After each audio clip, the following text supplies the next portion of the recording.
Dear students, अस्सलाम वालेकुम। तो hope you are fine at your homes. तो आज हम पढ़ रहे थे इंट्रोडक्शन टू अंडरस्टैंडिंग क्वाड्रिलेटरल्स। कल हमने जो डिस्कस किया था थोड़ा सा उसका रिवीजन आज करेंगे, फिर आगे चलेंगे। कल हमने क्या पढ़ा था? पहले हमने पढ़ा था पॉलीगन। पॉलीगन क्या होता है? पॉलीगन एक सिंपल क्लोज्ड कर्व होती है which is made up of line segments, जो सिर्फ लाइन सेगमेंट से बनी हो। उसके बाद हमने क्या पढ़ा था? Classification of polygons. If a polygon has 3 sides, this is known as triangle. If a polygon has 4 sides, this is known as quadrilateral. वो हमने quadrilateral पढ़ा था. Actually this we have to understanding this quadrilateral is any polygon which has 4 sides. फिर हमने कुछ properties भी discuss किए थे quadrilateral के बारे में. जो एंगल सम होता है quadrilateral का वो होता है 360. That is sum of interior angles of any quadrilateral is 360 degree. इसी तरह हमने और एक प्रॉपर्टी पढ़ी थी पॉलीगन्स के बारे में. अगर we have different polygons, that is depends upon the number of sides, what will be the angle sum. उसके लिए हमने एक प्रॉपर्टी पढ़ी थी. उसके लिए एक फार्मूला था जो मैंने आपसे कहा था, n-2 into 180 degree. n stands for number of sides, n stands for number of sides. n-2 into 180 degree. ये थी उसके लिए फार्मूला. कोई भी पॉलीगन अगर होगा जिसके n साइड्स होंगे, उसका एंगल सम अगर हमें निकालना होगा तो किसके बराबर निकलेगा? n-2 into 180. n से for example n means number of sides. अगर n हम देंगे suppose if n is equal to 4, अगर n को 4 देंगे तो ये क्या बन जाएगा ऊपर? n की जगह 4 दे दो. 4 minus 2 into 180 that is straight angle. ये किसके बराबर आएगा? 4 में से 2 गए, 4 minus 2 कितना हो गया? 2 into 180 डिग्री. 2 into 180 डिग्री कितना बनेगा? 2 into 180 डिग्री वो हो गया 360 डिग्री. दैट मीन्स इससे ये हमें पता चल गया कि जो भी क्वाड्रिलेटरल होते हैं जिसके 4 साइड्स होंगे, कोई भी पॉलीगन जिसके 4 साइड्स होंगे, उसका जो एंगल सम होगा वो होगा 360 डिग्री. 360 ये किससे हमने निकाला? जो जनरल फार्मूला है हमारे पास, जो मैंने आपसे डिस्कस किया, n-2 into 180. इसी तरह अगर n की जगह हम 5 देंगे, 5 देंगे, if n is equal to 5, अगर n की जगह हम 5 देंगे, what will be the result? n means 5 minus 2 formula का into 180 डिग्री. ये किसके बराबर निकलेगा? 5 minus 2 is 3 into 180 डिग्री. ये किसके बराबर निकलेगा? अब इसको मल्टीप्लाई करो आप. 3 into 0 3 8 24, 3 1 3 और कैरी के 2 हो गए 5 को 540 डिग्री. इससे हमें ये पता चल गया अगर कोई पॉलीगन है जिसके 5 साइड्स होंगे, दैट मीन्स ऐसा पॉलीगन जिसके 5 साइड्स होंगे उसको हम पेंटागन कहते हैं. उसको पेंटागन के एंगल सम प्रॉपर्टी है, उसके एंगल्स का सम 540 के बराबर आ जाएगा. ठीक है. नाउ इसके बाद हमने पॉलीगन्स तो हो गए, क्लासिफिकेशन ऑफ पॉलीगन्स भी हो गए. सिंपल क्लोज्ड कर्व मैंने कहा था. सिंपल क्लोज्ड कर्व अगर if you know what is the plane surface किसको हम कहेंगे? If you take a piece of paper या कॉपी का एक पेज निकालेंगे या अपनी बुक का एक पेज निकालेंगे, that is a flat surface. इसको हम प्लेन सरफेस कहेंगे. Plane surface, if we put different points on them, if we draw different points on them, we have join these points. If we join these, अगर इस तुम points करो join पत, अच्छा plane surface तुम points करो कोई join पत. सपोज मैं यहाँ पर आपको दिखाऊंगा. यह छ अख प्लेन सरफेस अख यह प्लेन सरफेस अख यथ पर त्रो डिफरेंट पॉइंट्स 1 2 3 है we have different pointers if we join these अगर इस join करो कम pointers यथ कनन अत बने अख फिगर अख युस यह फिगर बने अत वनो simple closed figure simple closed कर क्या युतु यह फिगर बनो मे तुल पन पेंसिल कुन जाय थोद एम कॉपी पे कह पॉइंटो पे न कोर मे रिट्रेस कह पॉइंट न आवस बह वापस कुन पॉइंटस पे वापस अतिस करो बने यह बने सिंपल करो मगर क्लोज्ड क्या कि ये पे मे स्टार्ट कर यम पॉइंट पे कोर मे स्टार्ट अथ पॉइंटस पे वोतुस बह बे वापस this is closed this is अथ वनो सिंपल क्लोज्ड करो यतस में pen without lifting a pen और retracing any portion this is known as simple closed curve तम पत interior and exterior what do you mean by interior and exterior युस interior छ आसा कुन त पॉलीगन कुन त फिगर हुन इंटीरियर छ अख बाउंड्री आसा यह बाउंड्री अख यथ अंदर युस पोर्शन छ कि ये पोर्शन यथ नेबर की बाउंड्री अंदर युस पोर्शन छ या कलर छुस करा अथ वनो इंटीरियर अथ क्या वनो इंटीरियर एक्सटीरियर कथ वनो तेल एक्सटीरियर वनो अस सपोज यह अख फिगर यह क्लोज्ड फिगर अख एक्सटीरियर वनो अस कि यथ हिस्सस यपर इस नेबर कन में कलर एक्सटीरियर में भी लार्ज एक्सटीरियर हेक लार्ज एक्सटीरियर जरूरी कह अत बाउंड्री बाउंड्री जरूरी कम खतर इंटीरियर बाउंड्री अंदर आसान बाउंड्री अंदर हिस्स पोर्शन तथ वनान इंटीरियर युस बाउंड्री नेबर पोर्शन तथ वनान एक्सटीरियर इंटीरियर एंड एक्सटीरियर इसके बाद हमारे पास दो इम्पोर्टेंट कॉन्सेप्ट्स है that is convex and concave polygons convex polygon क्या गो तो कनकेव पॉलीगन क्या गो देखो कन्वेक्स पॉलीगन पहले कन्वेक्स पॉलीगन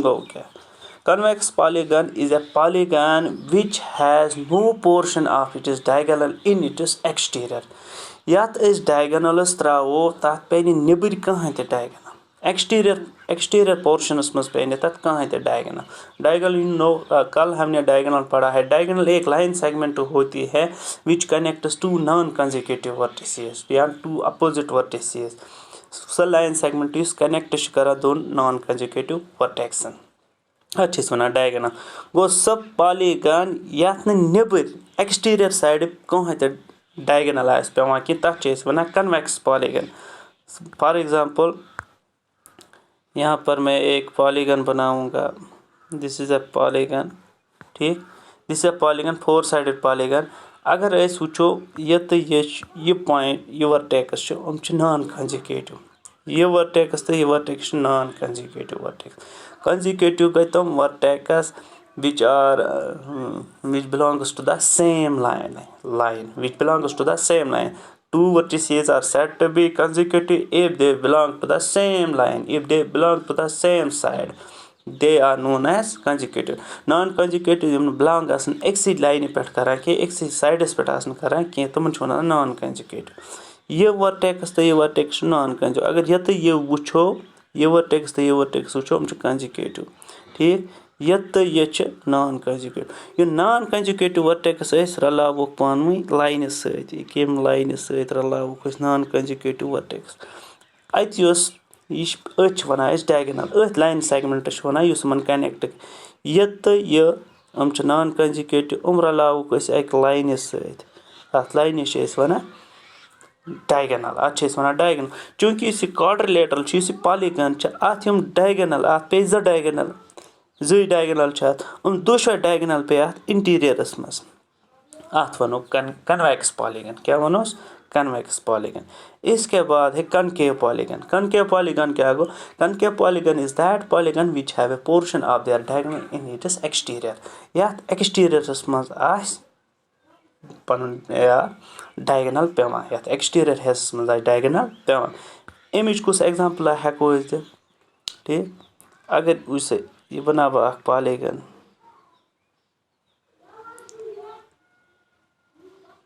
यह सिंपल क्लोज्ड कर्व ठीक सिंपल क्लोज्ड कर्व वैसे यह तो यह कंजुगेटिव ठीक नॉन कंजुगेटिव कुछ यह तो यह वैसे यह तो यह ना वर्टेक्स यतस यम जो कंजुगेटिव यह तो यह नॉन कंजुगेटिव अगर यह डायगोनल करोन यथ सत यम जो वर्टेक्स रलावक यम नॉन कंजुगेटिव दुशवे नॉन कंजुगेटिव वर्टेक्स यम एक्सी साइडस पे बिलोंग करान कह यह एक साइड वर्टेक्स यह बेक साइड वर्टेक्स ठीक यम नॉन कंजुगेटिव युथ कनेक्ट कर लाइन सेगमेंट से यह डायगोनल पे यथ पॉलीगनस एक्सटीरियर साइड यह एक्सटीरियर साइड ठीक यह एक्सटीरियर साइड गो अथ पॉलीगनस वनो concave polygon go that polygon which have a portion of their diagonal on its exterior at exterior मज आस diagonal पेवान तथ च अस वनान concave polygon okay so अम पत next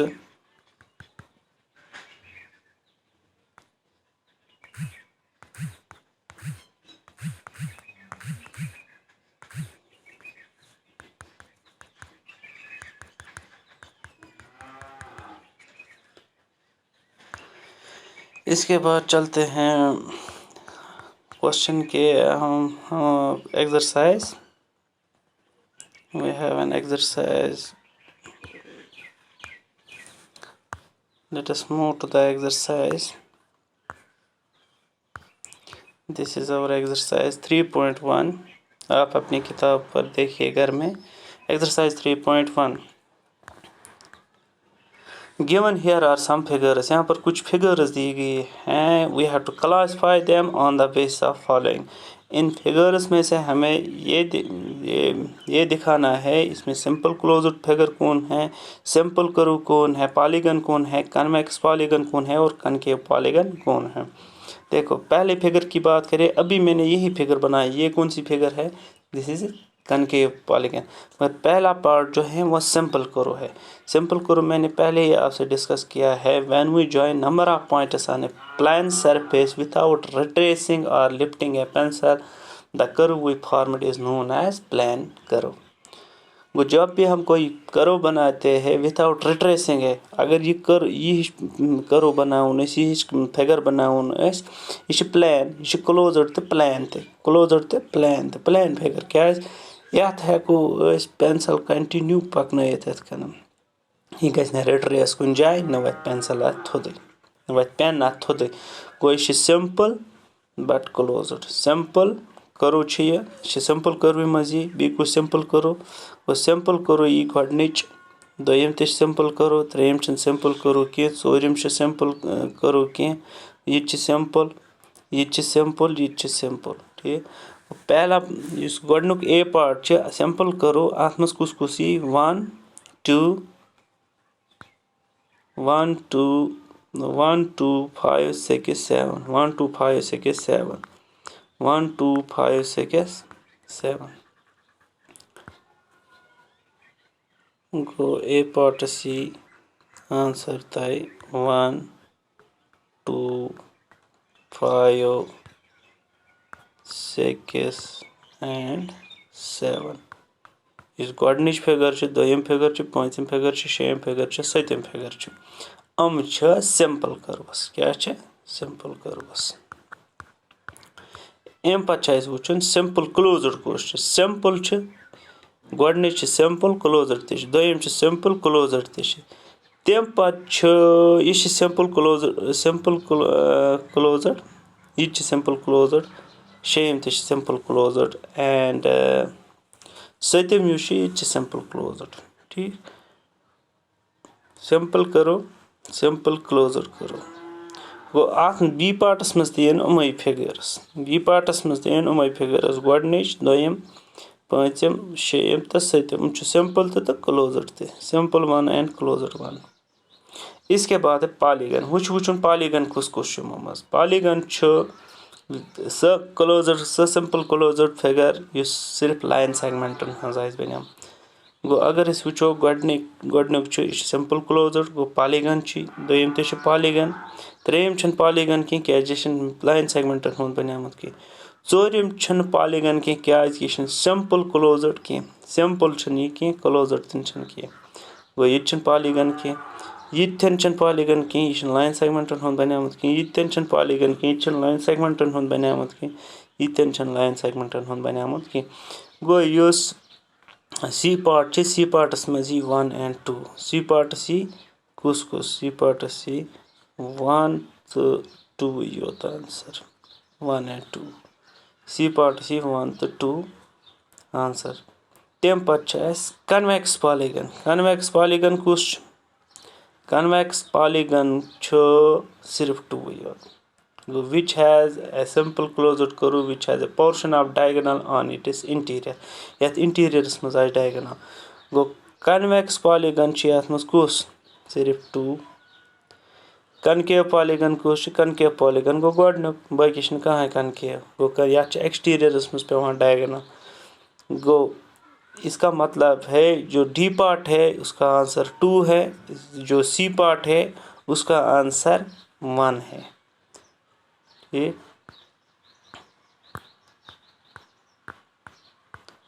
जो डी पार्ट है डी पार्ट का आंसर फिगर नंबर 2 है. ई पार्ट इस figure का आंसर फिगर फर्स्ट है. ठीक. ये था क्वेश्चन नंबर 1. क्वेश्चन नंबर 1 था बहुत आसान. इसके बाद है question number 2. How many diagonals does each of the following have. इनमें से हमें बताना है किस क्वाड्रिलेटरल के कितने डायगोनल्स होते हैं. एक कन्वेक्स क्वाड्रिलेटरल. अगर इस कन्वेक्स क्वाड्रिलेटरल निमो क्वाड्रिलेटरल या 4 साइड छ आसान. एंगल सम प्रॉपर्टी याद करो. तथ कोता छ आसान angle sum of angles of a quadrilateral 360 डिग्री. गो ए पार्ट सी 360 डिग्री. कन्वेक्स क्वाड्रिलेटरल युस छ आसान छ तमुक सम ऑफ एंगल्स छ आसान मेजर ऑफ एंगल्स छ आसान 360 डिग्री. गो ए पार्टस गो 360 डिग्री. इथे कन बी पार्ट युस छ रेगुलर पॉलीगन छ नि की अस कर करेक्शन है छ रेगुलर हेक्सागन. इस रेगुलर हेक्सागन. इस रेगुलर हेक्सागन छ आसान तथ छ आसान 8 डायगोनल. तथ पेवान 8 डायगोनल. तो बनायो रेगुलर हेक्सागन 6 साइडेड पॉलीगन तथ डायगोनल तथ पेन 8 डायगोनल. एम पछ ट्रायंगल. ट्रायंगल छ कहां डायगोनल आसान. ये ट्रायंगल अगर तुम वुचून ट्रायंगल छ कहां डायगोनल आसान. इस ट्रायंगल छ आसान ट्रायंगुलेशन कहां डायगोनल आसान. अगर बह यतस बनाऊं ट्रायंगल यह ट्रायंगल. ठीक. डायगोनल चूंकि यम नॉन कंजिक्यूटिव वर्टेक्स आसान तुमन कनेक्ट करान लाइन. ये नॉन कंजिक्यूटिव कहां. ये कंजिक्यूटिव ये कंजिक्यूटिव ये कंजिक्यूटिव ये कंजिक्यूटिव ये कंजिक्यूटिव ये कंजिक्यूटिव. नॉन कंजिक्यूटिव ना कहां. वो इस ट्रायंगल छ आज कहां diagonal. No diagonal. Triangle has no diagonal. Triangulation कहां डायगोनल आसान. ठीक.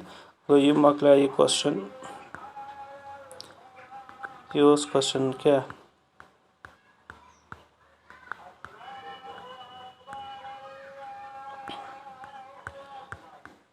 ये उस क्वेश्चन 2. क्वेश्चन नंबर 2 तो मकला से.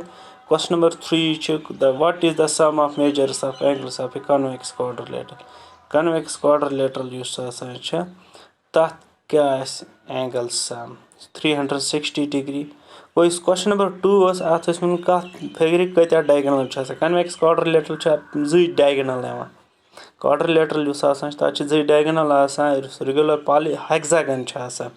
हेक्सागन छ आसान 8 डायगोनल. ट्रायंगुलेशन कहां डायगोनल आसान. ठीक.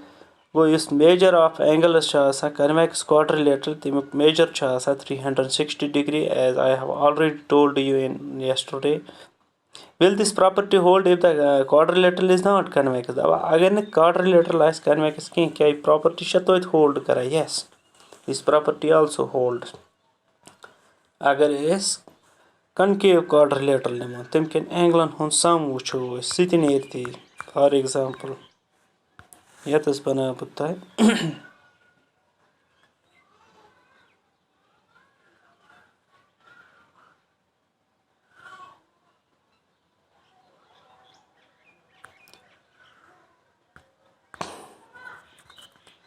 quadrilateral أسۍ بناوو ییٚتہِ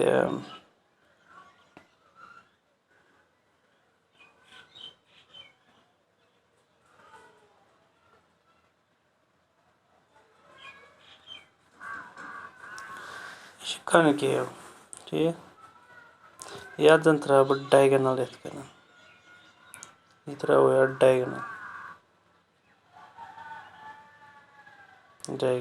یتھ بنایہِ زٕ triangle یِم diagonal سۭتۍ بنایہِ یتھ زٕ triangle ٹھیٖک چوٗنکہِ